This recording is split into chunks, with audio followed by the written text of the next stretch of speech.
नमस्कार विद्यार्थियों, मैं नवीन झाझड़िया यूट्यूब के ऊपर एक बार पुनः आपके सामने हाजिर हूँ।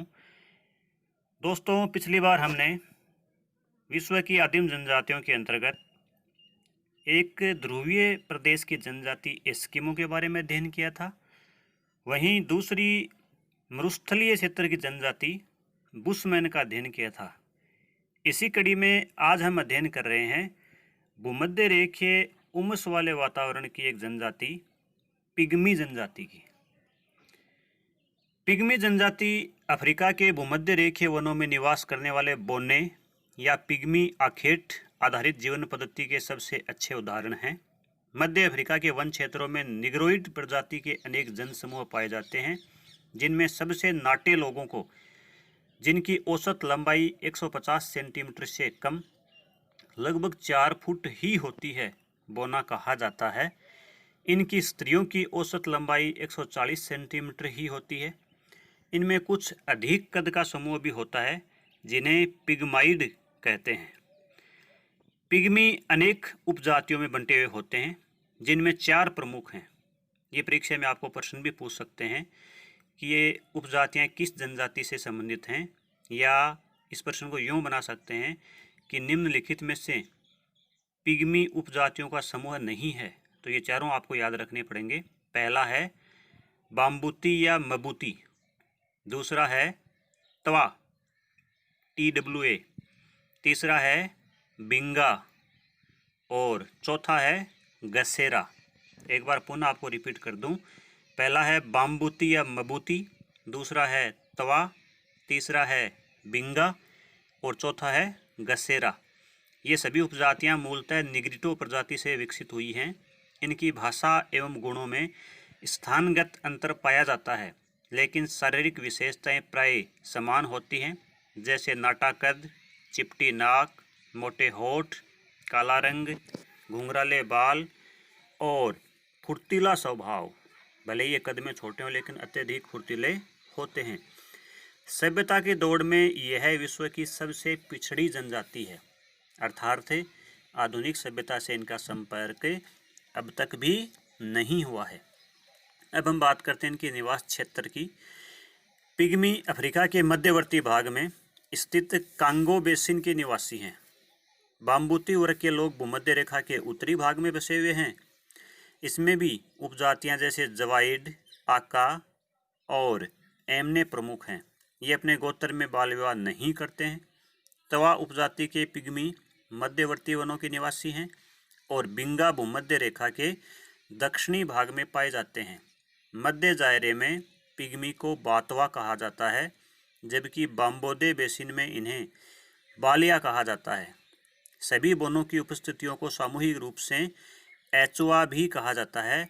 इस प्रकार बोने भूमध्य रेखीय वनों में 3 डिग्री से 3 डिग्री दक्षिणी अक्षांशों, यानी 3 डिग्री उत्तरी अक्षांश से लेकर 3 डिग्री दक्षिणी अक्षांशों के मध्य प्रधानतः दायरे के इतुरी नदी क्षेत्र में बसे हुए हैं। इनकी आदि संस्कृति पर बाह्य प्रभाव अत्यंत कम है, जिसके कारण पिग्मी संस्कृति पूर्णतः प्रकृति पर आधारित है। इतुरी नदी का बेसिन इनके निवास का प्रधान क्षेत्र है, जिसके कारण इन्हें इतुरी पिग्मी भी कहा जाता है। ऐसा विश्वास किया जाता है कि ये यहाँ के आदि निवासी हैं, यानी कि ये प्राचीन काल से ही यहीं पर बसे हुए हैं। इनके निवास क्षेत्र का भौगोलिक परिवेश जलवायविक अतिरेक का क्षेत्र है। वर्ष भर ऊंचा तापमान रहता है, अर्थात 25 डिग्री सेल्सियस से 30 डिग्री सेल्सियस के बीच तापमान वर्ष भर रहता है। कभी भी यहाँ पर सर्दियाँ नहीं पड़ती हैं। अत्यधिक वर्षा होती है, 200 से लेकर 250 सेंटीमीटर वार्षिक। अत्यधिक अपेक्षिक आर्द्रता वाला क्षेत्र है। लगभग वर्ष भर ही 75% से अधिक आर्द्रता यहाँ पर पाई जाती है, यानी उमस रहता है। और उष्ण आर्द्र जलवायु के कारण सघन सदाबहार वन, लताओं का अंबार, अनेक प्रकार के जीव जंतु और धरातल पर जल के प्रधानता और सीलन के कारण मच्छरों एवं कीट पतंगों की अधिकता से सामान्य परिवेश विकट बन गया है। इन विकट परिस्थितियों से इन्होंने समझौता कर लिया है। नदी तट और ऊंचे कगार इनके लिए अधिक सुखद होते हैं, जहां बहुधा इनके झोंपड़े पाए जाते हैं। चूँकि ये घुमक्कड़ होते हैं, अतः इनके निवास बदलते रहते हैं। तो इस प्रकार से हमने इनके निवास क्षेत्रों की बात की, चाहे वो भौगोलिक स्वरूप से हो, चाहे वो स्थलाकृति के स्वरूप के रूप में हो। अब हम बात करते हैं इनकी जीवन पद्धति और आर्थिक तंत्र के लिए कि इनकी जीवन पद्धति कैसा है, इनका आर्थिक तंत्र किस प्रकार से चलता है। पिग्मी की जीवन पद्धति आखेट आधारित होती है, यानी शिकार पर ही निर्भर करते हैं। अपने भरण पोषण के लिए ये आखेट की तलाश में जंगलों में भटकते रहते हैं। शिकार में प्राप्त पशु पक्षी, मछली और कंदमूल, फल एवं केला इकट्ठे करते रहते हैं। स्पष्ट है इनका सारा प्रयास पेट पालने तक सीमित है। इनकी सभी आवश्यकताओं की पूर्ति वनों पर आधारित है, जहाँ से ये भोजन, वस्त्र और आवासीय वस्तुओं को प्राप्त करते हैं। अपने धनुष तीर से ये छोटे जानवरों से लेकर हाथी तक का शिकार कर सकते हैं। ये अपने तीरों को जंगली पौधों के रसों से विषैला बना लेते हैं, जिससे हाथी जैसा बड़ा जानवर भी मर जाता है। मछलियों का शिकार कांटों से करते हैं। ये बहुत ही दक्ष शिकारी होते हैं और बड़ी फुर्ती से पेड़ों पर चढ़ जाते हैं तथा विविध जानवरों की बोलियां भी की नकल करके उनको भटका देते हैं। इनकी स्त्रियां जंगलों से फल, कंदमूल और केला इकट्ठा करती हैं। वन से प्राप्त वस्तुओं से ये पड़ोस के बंटू अथवा हंटू जाति के लोगों से विनिमय भी करते हैं, यानी वस्तु विनिमय का काम ये करते हैं, जिसके बदले नमक, अनाज या अन्य सामान प्राप्त करते हैं। अब ये खदानों और लकड़ी काटने आदि के कामों में भी नौकरी करने लगे हैं। इनके यहाँ अन्य वर्ग के लोगों से सामानों का विनिमय होता है, लेकिन जिन वर्गों से मनमुटाव होता है उनसे विनिमय भिन्न ढंग से होता है। एक वर्ग अपना सामान एक निर्दिष्ट स्थान पर रख आता है और दूसरा वर्ग उसके बदले अपना सामान छोड़कर अपनी मनचाही वस्तु उठा ले जाता है। यह उसी प्रकार का विनिमय है जैसे पश्चिमी देशों में अखबार रख दिया जाता है और लोग पैसा रखकर अपने पसंद का अखबार उठा ले जाते हैं। ये हाथी का शिकार विचित्र ढंग से करते हैं। जब बड़े दांत वाला हाथी दिन में विश्राम करता है तो अकेला पाकर ये उस पर फुर्ती से हमला करते हैं। हाथी को इनकी गंध न लगे इसलिए ये उसकी लीद अपने शरीर पर लपेट लेते हैं। अति निकट जाकर हाथी के पेट में भाला भोंककर फुर्ती से भागते हैं। जब तक हाथी संभले दूसरा व्यक्ति हमला कर देता है। इस प्रकार हाथी घायल होकर गिर जाता है और ये उसके पेट के अंदर घुसकर खून और मांस का भक्षण करने लगते हैं। हाथी दांत का प्रयोग बंटू लोगों से विनिमय में ये करते हैं। अब हम बात करते हैं इनके भोजन और आहार की। जैसा कि पहले ही बताया जा चुका है, पिग्मी शिकारी जीवन पद्धति के प्रतीक हैं। स्वभावतः इनके द्वारा शिकार में प्राप्त जानवर, चिड़ियाँ और मछली तथा वन से प्राप्त कंदमूल, फल, केला और शाक आदि प्रमुख भोजन के आधार हैं। इनके अतिरिक्त दीमक, चींटियाँ, लार्वा तथा शहद भी खाते हैं। मांस और मशरूम को भूनकर या उबालकर खाते हैं या कच्चा भी खाते हैं। जानवरों का खून इनका स्वादिष्ट पेय है। ये कहा जाता है कि पिग्मी अपने नाश्ते में ही दर्जनों केले खा सकता है, यानी कि ये इनका पेट काफ़ी बड़ा माना जाता है, इनकी भूख काफ़ी ज़्यादा मानी जाती है। अब हम बात करते हैं इनके वस्त्रों और आभूषणों की। जलवायविक प्रभाव के कारण इनको वस्त्र की आवश्यकता नहीं के बराबर होती है। अपने तन को ढकने के लिए कमर के नीचे खाल या पत्तियां लपेट लेते हैं। स्त्रियां ताड़ के पत्तों या खाल को अपने कमर में लपेटकर रखती हैं। इनकी स्त्रियां विविध जंगली पत्तों, फूलों आदि का उपयोग आभूषण के रूप में करती हैं। अब हम बात करते हैं इनके घरों और बस्तियों की। वैसे तो हमने पहले ही बता दिया, पिग्मी घुमक्कड़ी स्वभाव के कारण एक जगह स्थायी रूप से घर बनाकर नहीं रहते हैं। इनकी अस्थायी बनी झोंपड़ियाँ गोल आकार की होती हैं, जिनका निर्माण ये लकड़ी और घास फूस से करते हैं। जमीन में लकड़ी गाड़कर आड़ी तिरछी लकड़ी रखकर ताड़ के पत्ते और फूस से छप्पर बना लेते हैं। झोंपड़ियों की ऊंचाई 2 से 2.5 मीटर और व्यास लगभग 2 मीटर होता है। एक संकरे दरवाजे से ये उनमें प्रवेश करते हैं। जमीन में सीलन होने पर ये लकड़ी गाड़कर मचान बना लेते हैं। और घास फूस का बिस्तर सजा लेते हैं। 10 या 15 झोपड़ियों का एक समूह होता है जिसे इनकी बस्ती कह सकते हैं। इनकी झोपड़ी बाहर से मधुमक्खी के छत्ते जैसी होती है। एकाकी परिवार पेड़ों पर अपना घर बना लेता है, जो सुरक्षा और शिकार के दृष्टिकोण से लाभकारी होता है। वैसे भी यहाँ पर सीलन और पानी भरा होता है, तो इनको घर जमीन से थोड़ा सा ऊपर उठाकर ही बनाने पड़ते हैं।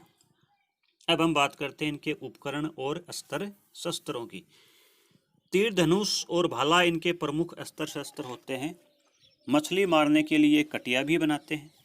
बांस या छिलके की तुम्बी पानी पीने और लाने का प्रमुख उपकरण होती है।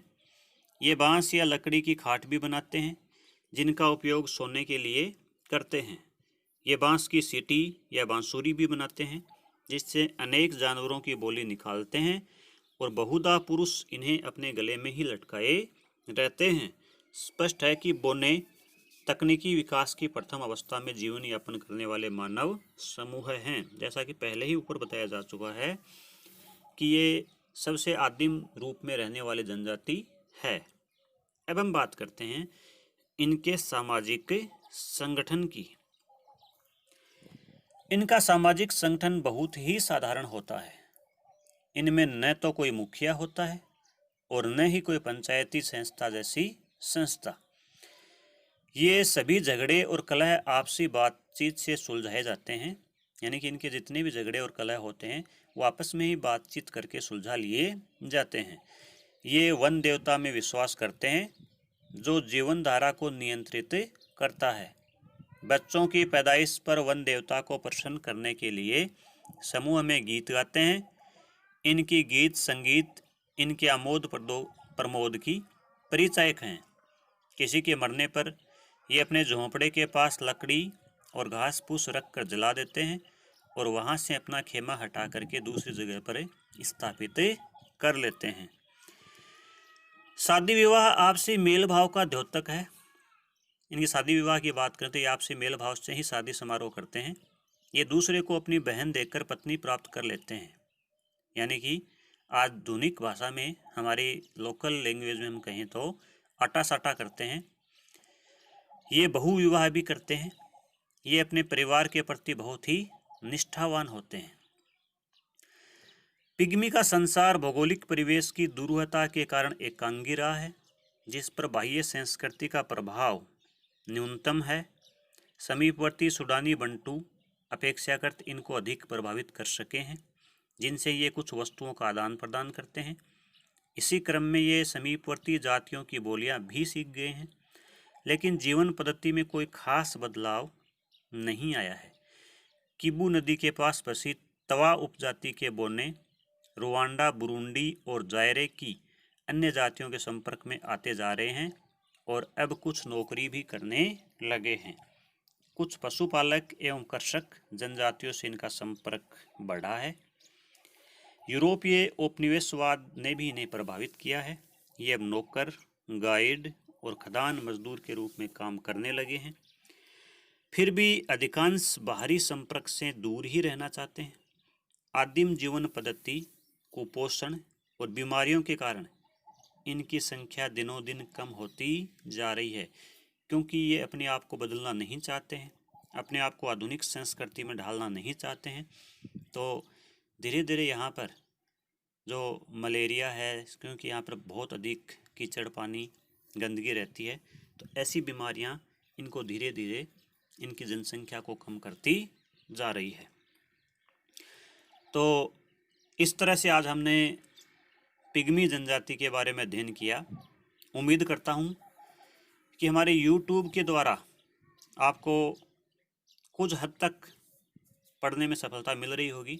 मानते हैं कि क्लासरूम टीचिंग का ये विकल्प नहीं हो सकती, लेकिन कोरोना के अंदर कुछ भी ना पढ़ने से अच्छा है इस तरह से YouTube के द्वारा पढ़ना। तो आप इसको अच्छे से पढ़ते रहिए। इसके जितने भी प्रश्न बनते हैं उनको आप अपनी कॉपी में नोट करते रहिए, और जब भी आपको कहा जाए आप व्हाट्सएप के द्वारा हमें उनके उत्तर भेजते रहिए। आप निरंतर हमारे YouTube को देखते रहिए, सब्सक्राइब कीजिए धन्यवाद।